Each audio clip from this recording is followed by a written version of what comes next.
ensi yaffe eri mu kufa naye ngaekisinza okutta ensi yaffe yaffe kenyinyini abantu. Ensi yaffe abantu badde bagibuulirira nogitaasa abandi badde banaddiini naye saawa zino benyigira mu kintu ekiyitibwa bya Kaisaali. Tuli comfortable just twataddemu ekintu kiyitibwa okukyawagana. Okukyawagana nti oba owagira Nuupu oli mwolabe wange gwo nze wa NRM.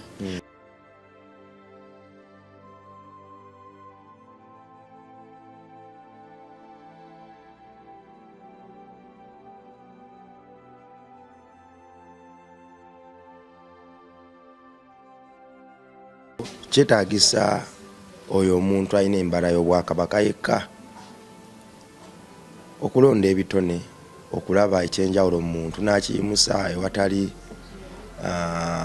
kupima nyambala ye ndabika ye bumpi bwe na buwanvu bwe. Bakabaka be baba n'ennono eyo omuntu okusanga ng'olinawo olina kukwatirira paka yewe yandisuubidde w'olina okuba. Katonda akolera mu bantu ng'abo era bwe tufunayo omuntu omu omulungi afaananako ddala ng'abo tulina omukwata ng'akalira.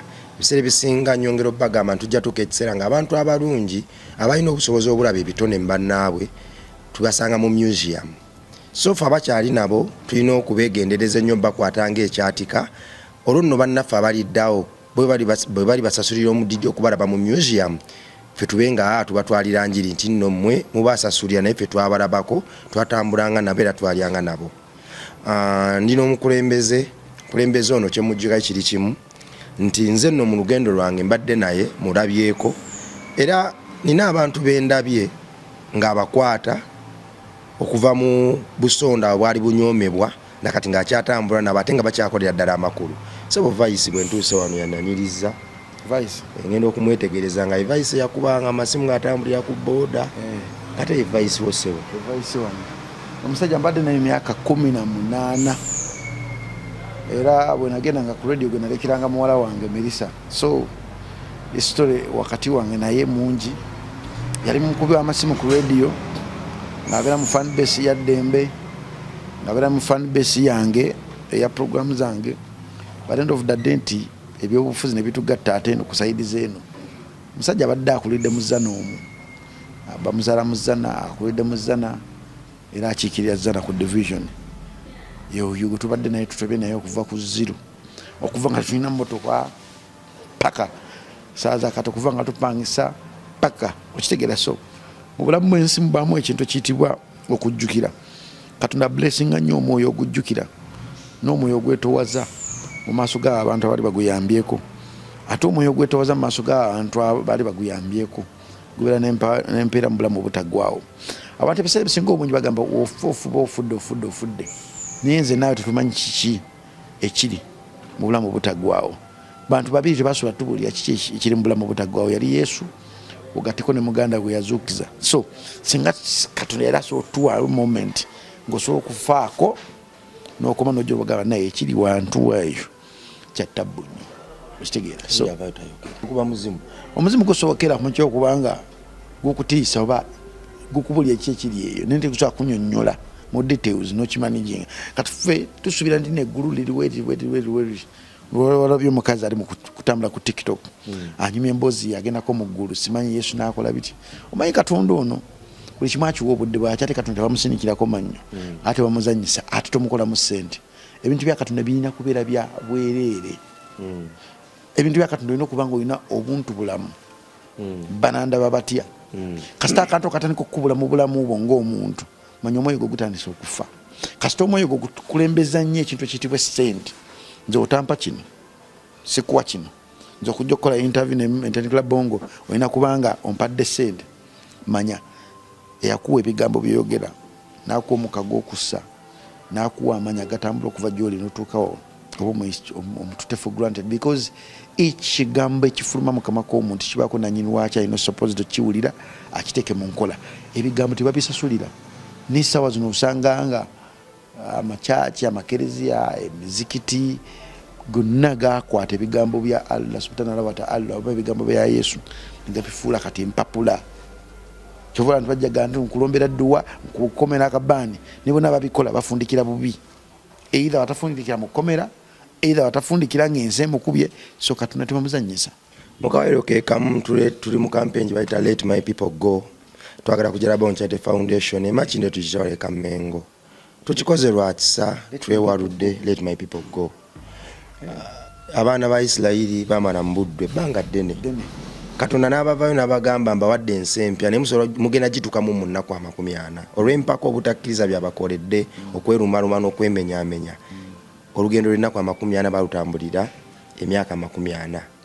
So fene tugamba nti under the 40 days of Exodus tugenda okuyimirira wadde we tuyita waliwo obulumi era ndiro lyatuwa omwezi gumu gwe tuli mu kutambuza kati oluvannyuma lw'okutwongeza ebisale n'embeera okubanga ate tuyina ewaffe yega nti nedde ewammwe tewaba wabi ewammwe ne waba tewali madinisa ne waba tewali kiwabe ewammwe.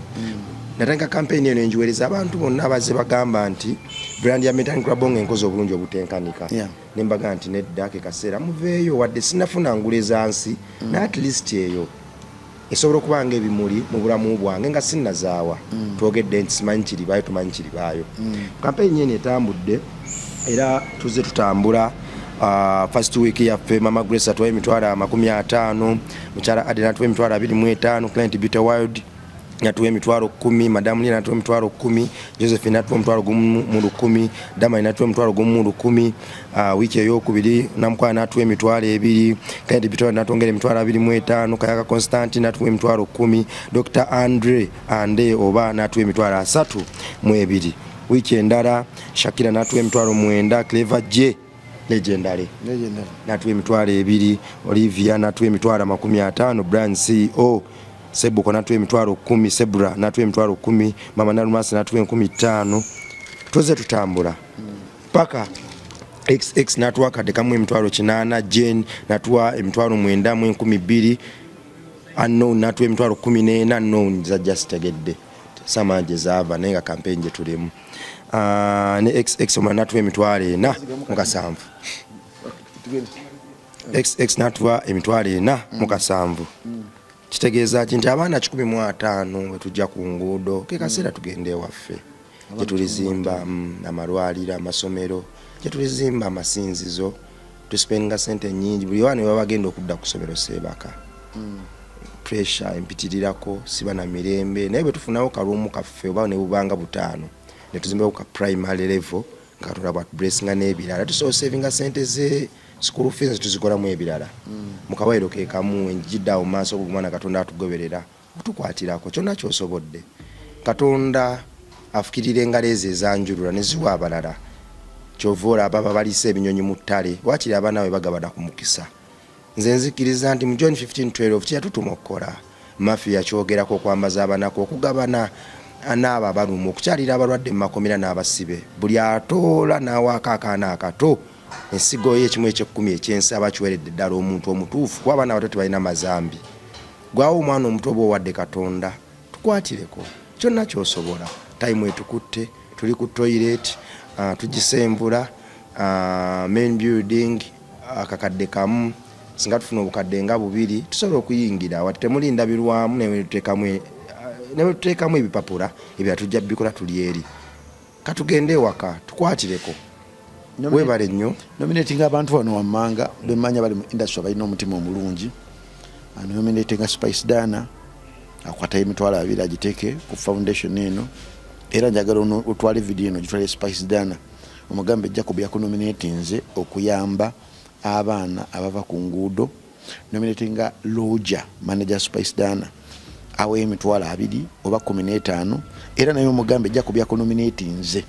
Nominating Eddie Kenzo Musuuza wadde si kyali wange sawa zino ne nominating akuwa emitwalo 2 ku foundation eno egenda maaso era nominating omukulu gwe bayita Dan e Boston manya jajira ba video eno. Nominating gagga wange wa St. Lawrence University omumanyi owa St. Lawrence University nominating akuwa emitwalo 2 agateka ku foundation eno. Nominating omuntu omulala Amini omumanyi abeera nnyo neliri pazo akuwa emitwalo 5 mugagga era nominating omuntu omulala gwe manya alina omutima omulungi Jacob Mutuuze akuwa emitwalo 10 naye abo nabamala okuwa ezange kekakwakuliza kenkutaddeko. Ebiseera ebisinga ensigo ennungi ekulembera ensigo endala, olwo nno amakubo ne gamulisibwa. Badde nsaba ensigo gitoole balabire ku ggwe kubanga Katonda yakwawula n'akufuula ensigo. Olaba Metanikala Bongo okuyamba kuli must ng'abantu. Nadde ndaba documentary ewaka eyo nga ndaba empologoma eyalya engabi naye mu butanwa engabi ng'erese omwana gwayo omuto. Empologoma eyalya maama waayo nitwala obuvunaanyizibwa okukuza akagabi. Firimu si firimu, reality. Documentary yabaddeko ku DSTV okwo. Empologoma nekakuza naye kyembi yatuuka ekiseera nenafuwa. Empologoma enziraano zirya kale akagabi ndikyasobola kukolaki. Olaba omusota tegusobola kuluma mwana muto. Kituufu. Olaba embwa esobola okutegeera nti ono mwana muto ono muntu mukulu. Kati ffe abantu waki tulinda ki? Ebiseera ebisinga obungi bwe tutuukira ku ky'okulinda gavumenti okukola ebintu byandisabadde supposed okukola, humanity ebula mu ffe. Humanity bwetandika okubula ng'otandika okulaba loopholes za gavumenti ekoze kino, gavumenti ekola, gavumenti mbi, gavumenti okitegeera ng'omanya nti humanity yakuggwamu ng'omuntu. Kyova nti Bayibuli egamba balina omukisa ababakkiriza nga tebalabyeko. Buli wogaana okukkiriza nga tolabyeko n'empeera yo ebeera ntono mu maaso ga Katonda. Ate buli woyamba nga tosuubirayo kintu kinene nnyo mu bulamu bwo, empeera yo abaana nabo ne mu bulamu obutaggwayo ejjaggabana. Kyova nkugambye nze ne nominating nga bamala kuwa nange nentuuka ndeeta ensigo yange mu kamera ne ngamba bannange wagenda wa Spice Dana n'akuwa emitwalo 2 n'ogenda wa Lodge n'akuwa emitwalo 2 nteekako ne Waiki Benda kuba mmanyi balina omutima omulungi oguyamba ne Bebe Kulu munoonyi bw'oba osobola noonya Bebe Kulu naye alina omutima omulungi oguyamba. Bantu bannyo bemanyi abali mu Uganda muno abasookera ku mutya okuteekawo ensigo ey'okuyamba. Ono omukyala Hadija owa NRM owa Ghetto Structures ayamba. Omukulu ono bamuyita batya akulira Ghetto Structures ennaku zino mwerabidde erinnya lye wa poliisi naye ayamba. Naye bino byonna bitandikira kubanga osize omusingi ogw'amazima ogw'emikono egiyamba n'ogwo gutukiriza ekirooto ky'abantu abalala. Okitegeera kyova nga nti genda wa Lodge tasobola kugoba nenamba nja gikuwa omukubi nemugambe nina vidiyo wano Jacob gye yampadde njikuwe ne Spice Dana. Vidiyo eno eri about bakuba nominating mukwate emitwalo aga mugateeke mu foundation y'okusitula abaana boku nguudo obatwala gye tubazimbira e Kamengo. Lodge iwe mumanyi tasobola kera macha kugaana kuteekawo ettaffaali kabe bafana ziiza bafana tasobola gaana kabe King Saha tasobola gaana ng'olina cause eyamba omwana avudde mu ghetto kubenga bonna benjogedde abo bakyerandiza mu nsi gye bayita Uganda. Teriiyo muzungu yakeera ku macha bayamba muna Uganda eyakeera ku macha basupportinga n'abafuuka kiki bali bwa muna Uganda yasooka bakeera ku macha basupportinga mulimu gwabwe nabo kukwata muna Uganda omulala omuwa essuubi. Omwana ayinza okuba nga ali ku street naye ng'enkyagera kukeera ku macha okufuuka omuntu omulala. Zinaliko ku street myaka 8 nga ndi street kid naye nebaza Katonda nti engalo zinayitamu ezandera zanfula kino kyende era njagaliza nnyo omwana w'omuntu omulala aleme kulaba nnaku gye nayitamu abeere mu bulamu obulungi. Mu bunamwayo muno tomanyi abaana b'empere bali more than 15 nga nze Jacob nze maama nze taata nze buli kimu nze asasula school fees okuva ku paadi paka ku kitabo naye bino sibikola nti because nina sibikola nti because naye mbikola nti cause banteekamu ensigo eyamba kasi tutagikkiriza kufa. Ekintu ekita ensigo eyamba kwe kuyamba omuntu nakwogerako amakyamu kwe kuyamba omuntu n'atajjukira.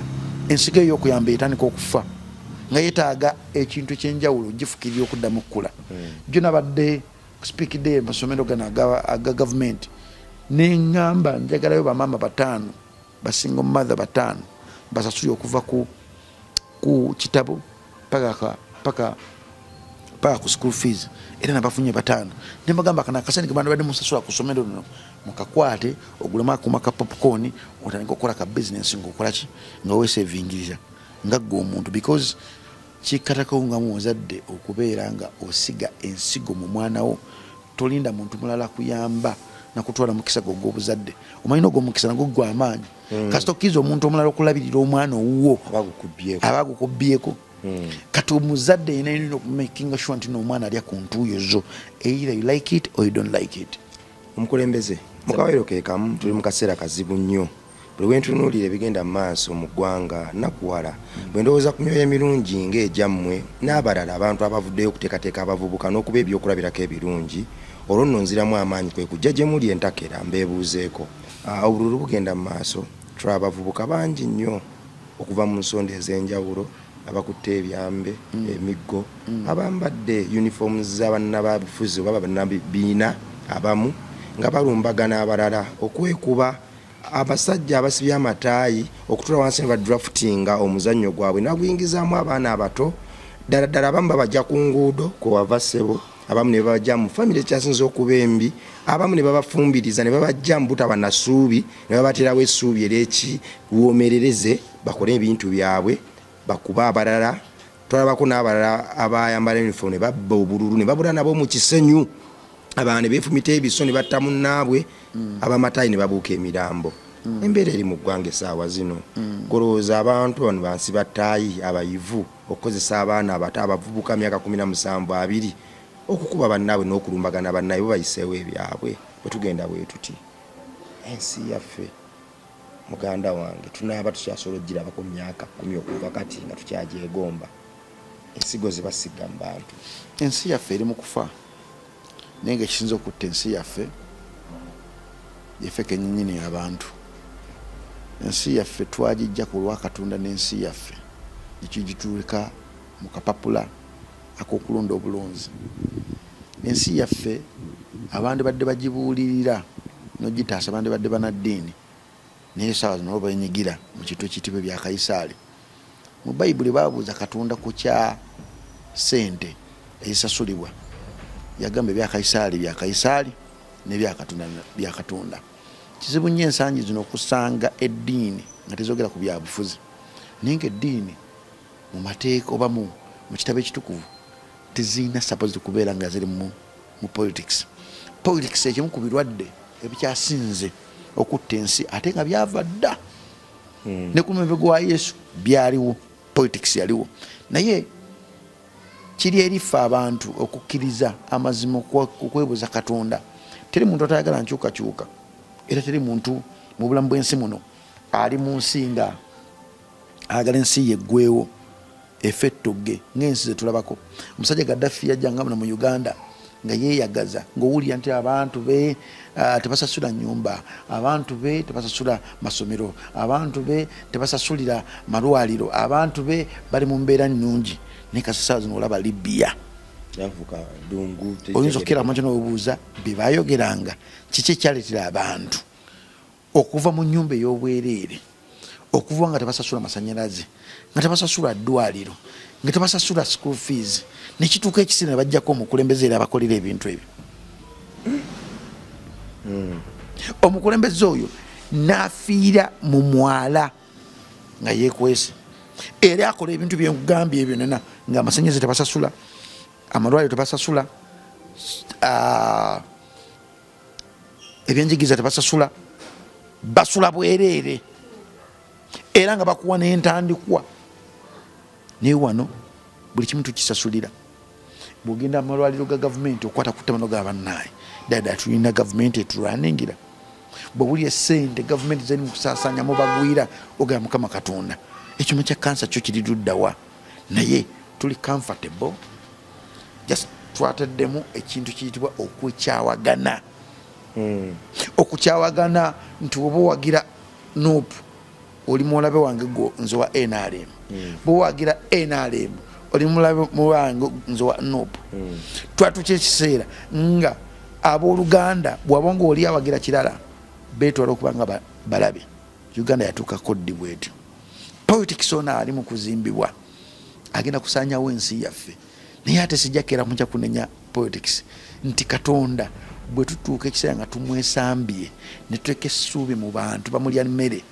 Obiraba ogenda biraba wano mu kalulu oli ajja keera mukyakwata ekifaananyi ky'omuntu omukulembeze akiteekeko ennaanansi akiteekeko soda tusinza bifa ng'abaana ba Isirayiri tuzeeyo Misiri okitegeera tusinza bantu Farao tusinza bukatonda obukolerere okumanya abantu malya mmere bazibu.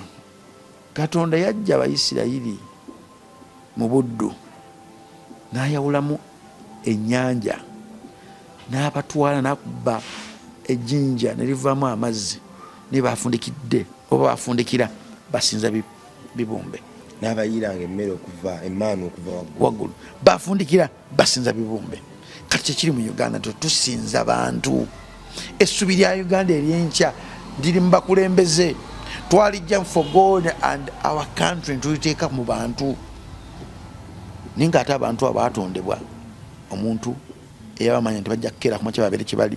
Abantu abo bafa, abantu abo tibatuukako ne ku hafu ya Katonda betwateeka essuubi lyaffe. Nosanga olinga agamba President Museveni ye bulamu, yagaba obulamu mutuufu kubanga wagamba fa ofa, wagamba gaggawala ogaggawala. Naye twatuuka ddi awo okusinza abantu ba politician. Omuntu okukeera ku makya omuwa akalulu totunuulira busobozi bwasobola kukeera makya kutuuka mu kitundu kyo otunia yajjidde mu kkala ki wa ddiini ki. Ffe waffe tulonda bakatoliki, ffe waffe tulonda basiraamu. Bwe twadde awo nti n'eddiini ne tugiyingiza mu bya Kaisaali okitegeera. Ffe tulonda bakatoliki ene waffe oba tano mukatoliki tetukuwa. Ffe tulonda wa Nuupu ene oba watola Nuupu tetukuwa. Ffe tulonda NRM oba tola NRM tetukuwa. Ffe tulonda Nkumbi oba tola Nkumbi tetukuwa. Twatuuka ddi awo ne tugana okutunuulira obusobozi bw'omuntu. Omuntu ono omuteeka mu ofiisi talekera ku makya kukwata ofiisi egifula magendo. Omuntu oyo tumuteeka mu ofiisi talekera ku makya kumala ku bantu bakulembera mirembe. Omuntu oyo tumuteeka ku ofiisi talikwata musolo gw'abantu gukolesaamu bibi byayagala. Tubayina wano, tubayina eno ewaffe nga bayingira kanso nga bavuga boda ne kati yazimba ennyumba ayina emmotoka yagula ne saawundi naye nga agamba abantu munzizeeyo naye nga obulamu bwe bwonna nakumpanyiza agande badde ebintu ebidda mu bantu ye politics wa Uganda. Era tubawulira nti bwe bayise ebyamakulu tebabeerayo mu parliament, ebitali byamakulu babeerayo mu parliament ebiriko enduulu okitegeera. Kati Uganda bwetuukaawo ne tujja ne tubeerawo n'abantu bano bagamba nti no tulina gyogenda abantu bakyakwagala beera awo bakola strategies ez'ekisiru ezigira okuzza Uganda emabega. Otunuulira nkola nnyo stories makomera nenkyaza ku bantu abavudde mu makomera kubanga nze kyempuliramu eddembe kwe kukwatirira omwana ayita mu biki nayitamu mulage nti nedda waliyo ensi empya. Abaana abonyumya n'abaana bava mu makomera banyumya makomera okaaba. Abavubuka bajjuza amakomera